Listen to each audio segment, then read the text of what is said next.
That's the thing about Prentice Cooper. You know, we've got world-class rock climbing, you know, in the Tennessee Wall, which is at the foot of the mountain. People come from all over the country. We've seen people from, heck, everywhere. I'd say there's somebody from Vermont down there right now. Yeah, I mean, Wow. we see people from all over. Of course, the hiking's good.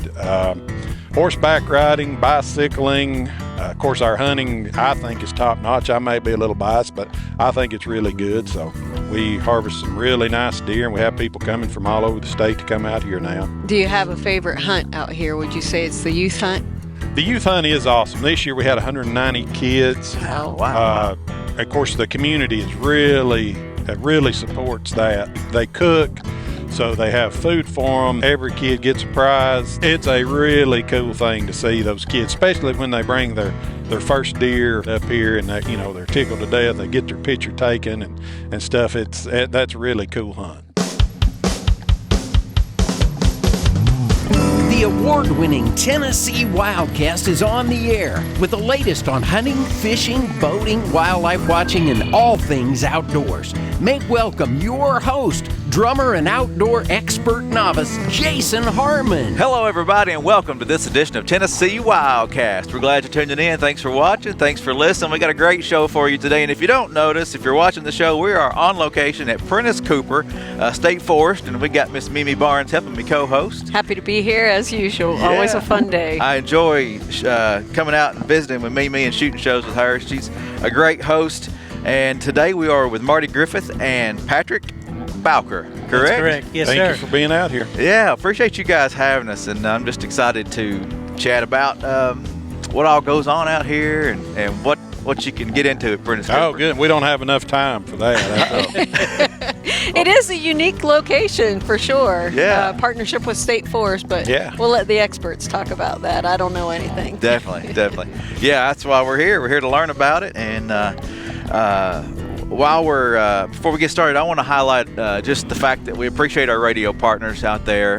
Don't have a specific one to highlight today, but we appreciate those guys who play the show and get it out there to those folks in those communities who like to hunt and fish. And it's great to be on the radio. And also, thanks for watching and on the YouTube station and our YouTube channel and Facebook and all those other platforms. We're out there everywhere, and just appreciate everybody watching. Oh, and Carbon TV. We're now on Carbon TV if you don't know that. Yeah, that's So, awesome. yeah, go check it out on Roku or just Google Carbon TV. You'll find it. So anyway, Mimi, thank you.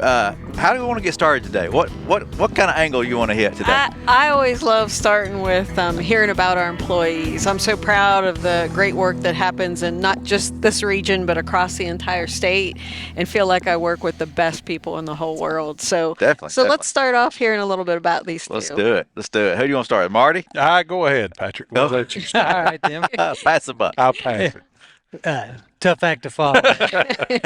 My name's Patrick Bowker. I've came to TWRA about almost 3 years ago. It's kind of a career change. This is my encore career. There you go. And it's been the best thing I've done. I mean, it's a great group of people to work with outside, and just meeting people and seeing a lot of first deer killed, a lot of new experiences, and it couldn't have been any better. Far exceeded my expectations. Awesome. Wow, that is awesome. Yeah. Today's first day I've met Patrick, and it's been a good first meet so far. And Well, it's still early. it's still early. I heard you're a pretty funny guy. You got some jokes lined up, maybe for us later. It's not by design. But so, have you always worked in the outdoor field, or did you come from a different I background? did actually. Yes and no. Okay. My professional background was in logistics, but I was raised on a farm in Bradley County. My wife and I bought a farm, and always hunted and fished. Awesome. That's kind of been some of my passions. But I had to work to pay for my farming habit. Yeah. By doing that, it got me out of the woods. And when COVID came around, we took an opportunity and moved up here, and have just loved it. Awesome. Never look back. No, ma'am. Very cool. Very cool. All right, Marty, tell us about yourself, buddy. Well, I am a Marion County native, so I am home now. Born in the big city of Whitwell, Tennessee, right at the foot of the mountain Is here. it Whitwell or Whitwell? Well, it depends. It depends on the day, but But no, I've been working with the agency for going on 19 years now. Started out as an officer in Hickman County. Was out there for 2.5, 3 years. I had a great partner out there, David Anderson. He had been there for ever, and the whole community knew him, and he was well respected, and he taught me a lot. He was a good partner to have for a new officer starting to learn, kind of teach you the ropes. Went from there. Of course, we had my daughter while I was out there, so grandparents, being what grandparents are, they started putting the heat on to get a little closer to home. Can't blame them. So transferred to Warren County there in McMinnville, and I was in Warren County for probably, I guess 6, 7 years I was there. Had an opportunity to come home, vacancy there here in Marion County as an officer. So I transferred to Marion and was in Marion for another 6 or 7 years, I guess, however that math adds up. Yeah. Had a great partner, Russ Vandergriff. He was my partner here in Marion County. Kind of like David, been around forever, well respected. Learned a lot from him. Still ask him questions from time to time about stuff. For sure. Was able to come up here to Prentice Cooper about 2.5, 3 years ago. Clint Smith, the guy that was here before me, he had been here for 15 years or so, and he had promoted up. So I was able to slide in here and been here, like I said, 2.5 years, and it was a little change of pace for me, a little different in some ways still the same, but I've enjoyed it. Still learning. Goodness knows we're still learning, aren't we? But we're trying. I promise you, we will try. Even as officers, though, officers are on the WMAs all the time, so you were really familiar with this area. Yeah. I worked up here quite a bit, even as an officer. Yeah. Well, and growing up in the area, I'm sure you were. Yeah, this is actually kind of where I grew up, running wild. Hunting out here. We won't tell those stories. So Little feral Marty. so being able to come back and actually be the manager here, I don't take that lightly. I'm grateful for it. Really am. Yeah, very Yeah, it reflects, when I see hunters come into the check station with deer and how they interact, I'm always just so proud of the agency's personnel and their professionalism, and that they love what's taking place on the WMA and put their hearts and soul into it. So thank you both. Yeah. Thanks for being here today. Yeah, definitely. I think we're to the point we need to learn about this place. What tell us about the partnership with the Forest Service and size and location, things like that. Of course, we're about 24,000 acres. We're located on the south end of the plateau, about 25, 30 minutes from downtown Chattanooga. You can be in Chattanooga in no time from here, which is good and bad. We get a lot of traffic sometimes, but that's okay. But yeah, this WMA, there's probably 3 or 4 across the state like it, where we partner with Tennessee Division of Forestry. It's actually a state forest and wildlife management area. So state forest does the timber management, the road maintenance, hiking trail maintenance, that sort of thing. We do, of course, the wildlife management part.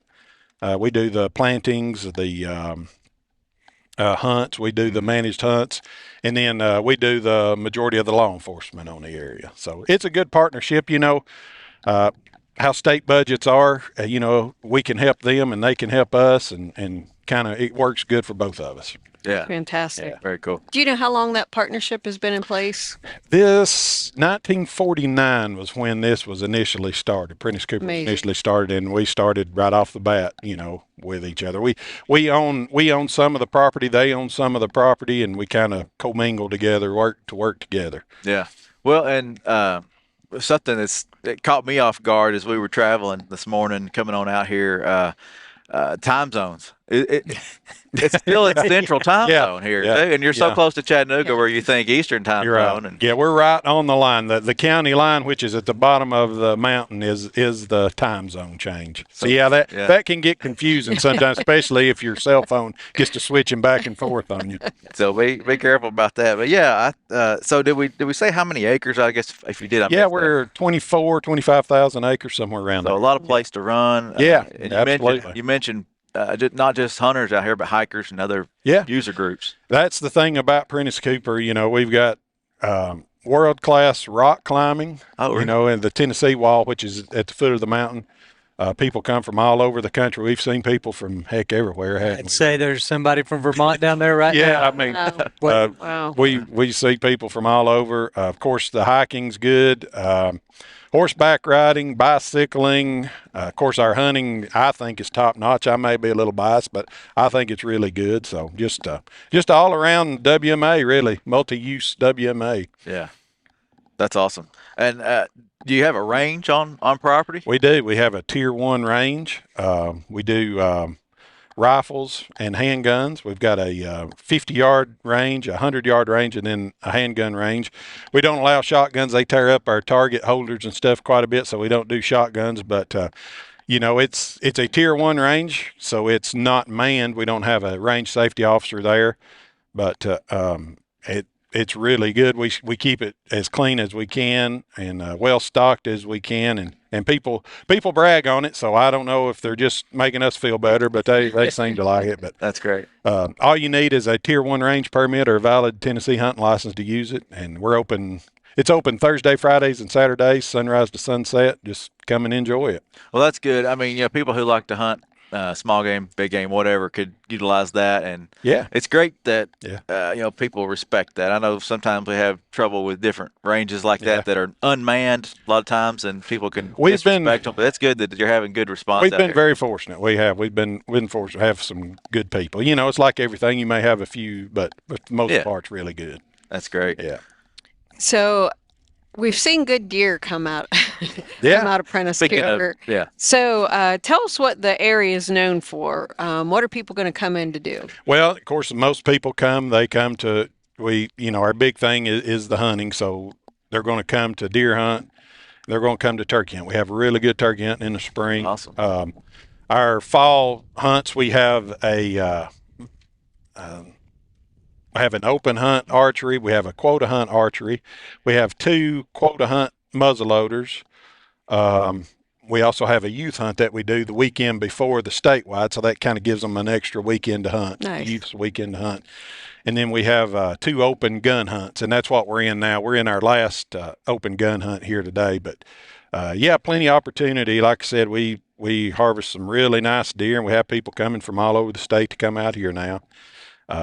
A lot of our turkey hunting, especially, we get a lot of out-of-staters coming. They enjoy it, so they come and turkey hunt. So just a good place to come and hang out and get your money's worth out of your hunting license, really. Yeah. Yeah, and I've been down with Marty before when they've had a feist competition, and we'll have to come back for that, Jason. That was a lot. That's pretty of fun. cool. That's pretty cool. A lot of fun to see the little dogs out there working and doing their thing. So it's well-rounded here. Yeah, I'd say. absolutely. So with that well-roundedness means you all are managing the land in some way. Mm-hmm. So talk to us a little bit about what that management looks like, what you might be planting, where those plantings are occurring, what management takes place. Well, we do a couple hundred acres of planting every year. Yes, sir. We do springtime. We'll do the corn. We'll do sorghum. We plant along the roadsides. We plant our smaller food plots. In the fall, we'll plant a fall mix. Of course, this year didn't do so well. It's so dry. Terribly dry out here, but we do wheat, crimson clover, turnip fall mix that we do every year, and we do those in our smaller food plots. We do some. We work with Tennessee Division Forestry, like I was talking about earlier, doing some timber harvest, and then we try to manage some of those timber harvests to keep that early successional habitat going for wildlife, and that covers, that benefits whether it's turkeys, songbirds, deer, whatever you've got. That a good wildlife habitat's good wildlife habitat for everything, So. And how are you managing that? I know, but tell our well, we do a lot of burning. Yeah. We probably need to do more than we do, but if we can burn a few hundred acres a year out here, that's the main thing. That's the cheapest and easiest way to get good quality habitat is get fire on the ground. This year, unless we start getting some rain, I don't know how much fire we'll get to do, but for the most part, we try to keep everything on a 40, 50 acre scale. We'll burn and then burn another section like that to try to keep that, like I said, that early successional habitat going. Yeah, and I know that you even use that as an educational opportunity and have Cleveland State students come out and learn about prescribed fire and burn lines and everything Yeah. that's entailed in that. And I was also down with Marty. We had the Chattanooga School of Excellence come Yeah, out. that was interesting. So That was they cool. have their hands was in cool. a little bit of everything out Okay, here. cool. That was Was that a burn the demonstration? Or? No. We just had a field day. The kids learned about archery awesome. Yeah. and wildlife and management here, and actually even helped pick up a little bit of trash. Yeah, they which was did, and nice. seemed to have a good time. And there was a few minutes there. I just let them run wild through the woods, and I think they enjoyed that There more you than go. anything. Well, what kind of programs, other than say those schools coming in, do y'all offer outside of hunting and stuff? Do you have some educational programs going on? Really, about anything. We used to have some hunter ed classes out here from time to time. We need to do that probably a little bit more. Like you said, we have Cleveland State coming. We have Chattanooga State comes sometimes. University of South Swanee, they come out sometimes. UTC comes out sometimes. They have different scientific permits. They'll come and look at salamanders and different things like that. So Very cool. usually, depending on the time of year, there's usually somebody out here doing something. So And one of the other things that I'll mention is about Sequatchie. So oh yeah, yeah. Sequatchie is part of the Golden Eagle study, and Sequatchie, the Golden Eagle, has returned to this area. Do you remember how many years in a row now? Like 8, Yeah, 7, it's 8. fun. It's been a long time. Yeah. 7, 8 years. Yeah. Yeah. Very cool. So yeah, a lot of good things take place. So if someone has never been to this WMA before, what should they know? If they've never been here to hunt, if they've just never visited, what do they need to know? Well, because this is my first time, and I'm thinking, man, to see all these hunters. We are in the 2023 deer season. Yeah. You're maybe seeing this show a little bit later, but I've seen a lot of deer come through, and I've seen great pictures, and it looks like a fun place to hunt. We're like I said, we're on the southern end of the plateau, so we're ridge and valley. We're steep sides. We're deep side. yeah. It's the rock climbing. yeah. So tough deer so hunting. be prepared. Be Yeah. prepared to walk. It's not a West Tennessee type deer hunt. It's a little uneven terrain. I'll put it at like that. But That's polite. but for the most part, we kill some really quality deer, really quality turkeys. Squirrel hunting, a lot of our small game stuff. We didn't talk about our small game stuff much, but top notch squirrel hunting. Man, we get tons of squirrel hunters out here. You'll see some rabbit hunters out here. We have raccoon hunting that's really good. 4 days a week during the season. So if you want to do it, you can probably do it out here. Speaking of squirrel, do you see the fox squirrels out here? Do you have those? We don't have those yet, and Okay. I'm hoping eventually they'll kind of matriculate up here. But we don't have, even though we've got the Tennessee River surrounded on two sides of us, and you'll see them down there every now and then along the riverbank. Okay. But they haven't come up here yet. Yeah, those are fun. Those are fun to hunt. Well, Yeah. any kind of squirrel's fun to hunt. That's right. All right. Well, That was my big word for the day, by the way. Yeah. Matriculated. I thought like you I didn't know could if you, something. yeah, I didn't know if you caught that or not. I like that. I like that. So we talked about some challenges. What are some of the common questions you receive as people coming by? Well, a lot of people like you been up here for the first time. A lot Yeah. of people. We're so close to Chattanooga. Chattanooga Tourism has us on their list, so a lot of times people will be coming out here and they don't understand that during our scheduled big game hunts, whether it's in the spring or in the fall, we're closed to everything else but the hunters. So we try to make it as obvious as we can that they can't be here. We publish it in our hunting guide on our information line, of course on our website. Mm-hmm. But we still get that common question, pull-ups and stuff, wanting to know if they can come in. Snooper's Rock. We'll talk about that. That we probably have more weddings and stuff on Snooper's Rock than Gatlinburg. Really? Yeah, it's a very, very popular place. So we get a lot of questions about it. Can you think anything else? I mean, A lot of people ask about the range when it's a open. lot Yeah. of people use You know, shooting it's range. Thursday, Friday, Saturday is Yeah. when it's open. We get a lot of people coming up during the week. Yeah. Well, I mean, it sounds like you got a lot of offerings here, and I don't, I'm surprised this is my first time visiting. It seems like it'd be a great place to. Yeah, come especially hunt. you being in East Tennessee. I know. Growing up not too far Yeah. from here, it's like, I've seen pictures of big deer coming out of here. I've heard stories of, all the opportunities here, and it's just it's a cool place to visit, and I need to get back here for sure. So you all might not be harvesting timber, but all those timbered areas, does that affect the hunts? I mean, obviously we know it does in the long run, and that we're creating deer habitat and wildlife habitat. But when those timber harvests are taking place, does it ever affect the hunters? Not really. They write it up to where they're not in here when we're hunting. So it's really not that big of a deal. We have that we actually own, TWRA actually owns. We've got about a 400-acre spot that we're introducing an oak pine savanna in. Nice. We recently got that timber harvested over the last couple of years. We got our fire breaks in. Our plan was to sow our fire breaks and start burning this winter, but I don't know unless it starts raining. I don't know that that's going to happen this year. But so we'll see that diversity. Diversity increase. And it's already paid off. We've already had some really nice deer come off of that part. So nice. The word's getting out about it for sure. So that's one of the current projects taking place. That's probably our biggest project right now. That's that we a big one. Yeah, that is a big one. We've got to do some herbicide spraying on some invasives and stuff, and then start our burning and hopefully get that quality habitat like we want. Do you see repeat customers come in that might come in to stay during a hunt, or do you see repeat customers come through? We've got guys that's been coming for 30 years out here. The campground. They'll come and stay at the campground during the hunts and come up. And of course, they've known every manager and technician from the start up to now.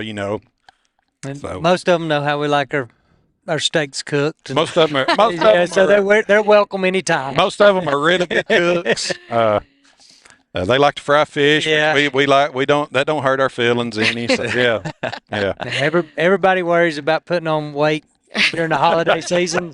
Ours is deer season. The hunters down here really take care of us. It's one thing that I love about the WMAs and the managers and technicians that you're out there and you see those folks and establish those long-term friendships coming in. Yeah. I just love it. It's one of my favorite things about visiting. You mentioned the technician position. In my opinion, the technician position is the most important position at least in WMAs and fisheries and stuff like that. I mean, they do the grunt work. They do the bulk of the work. When you see something get done, most of the time a technician is the one that's doing it. So we don't really celebrate them enough, in my opinion, and that's really a lot. Quit. That's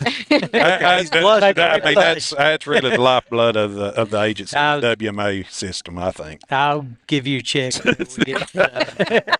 Well, I was going to ask that, or just kind of bring that up. I mean, Patrick's background in farming, I'm sure, plays a huge role in implementing some of the practices that you're used to doing on your own farm. And I'm sure there's a big challenge, coming into a forest in different environments than some agricultural things. It's definitely different. We, I never was worried about getting run over whenever I was farming on my own.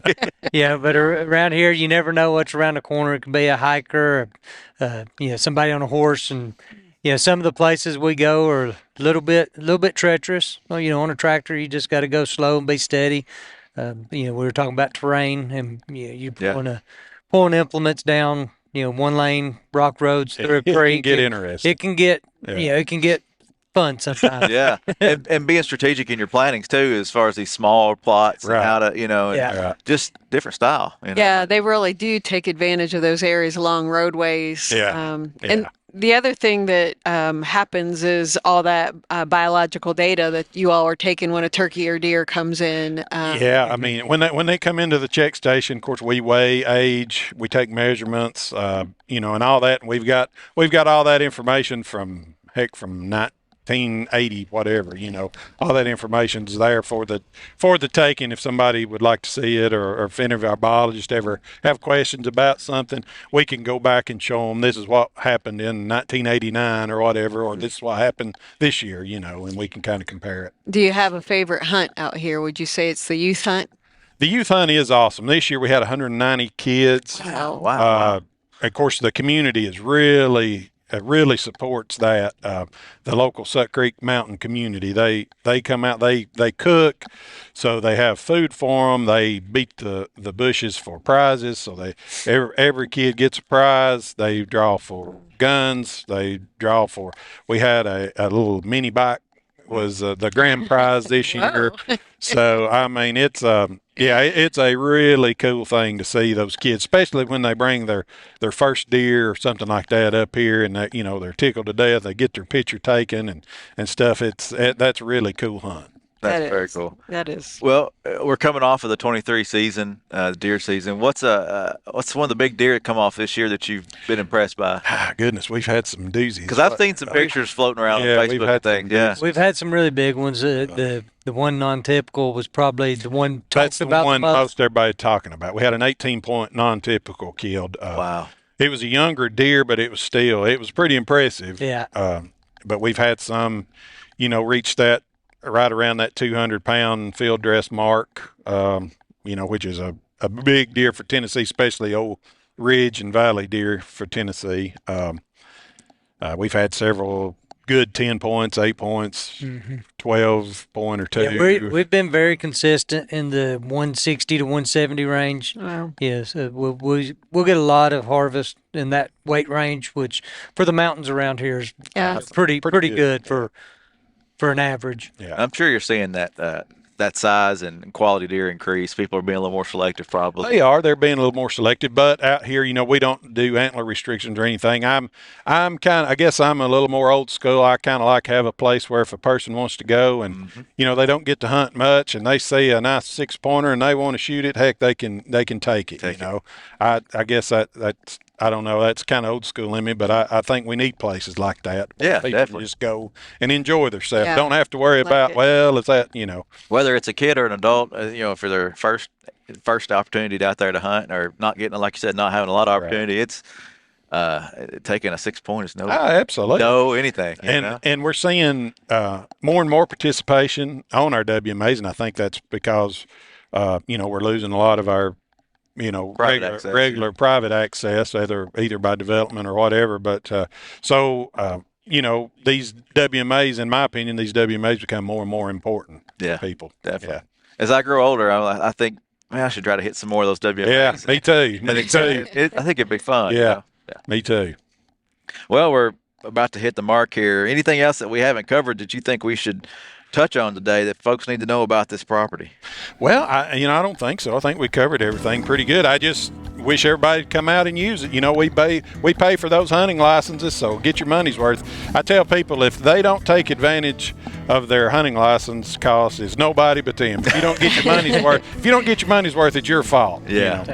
It's a pretty good deal and a good investment. I think so too. Cheaper than meat prices here. That's true. Well, we got a helicopter flying over if you're listening in, and wow, do you see that very much? A couple of Black Hawks. You see those from time to time. Wow, awesome. Well, this has been fun. Thank you, Mimi, for lining this up. Oh, fantastic. Thank you both. Thank you for Thanks coming for out. Thank y'all for coming out. We've enjoyed it. And this is Tennessee WildCast. Come check out Prentice Cooper. Watch those quota hunt draw dates and application dates. Get your name in the hat for a chance out here, or just come on one of the open hunts. Yeah, absolutely. This is a cool place. So thank y'all for listening. Thank you for watching. Come back and see us next time, and we'll see you then. Thanks for tuning in. Stay connected with TWRA by visiting our website at tnwildlife.org and follow us on Facebook, Twitter, and Instagram. Hey, it's all about Tennessee wildlife. It's what we do. Tennessee WildCast will be on the air again next week. We'll see you then.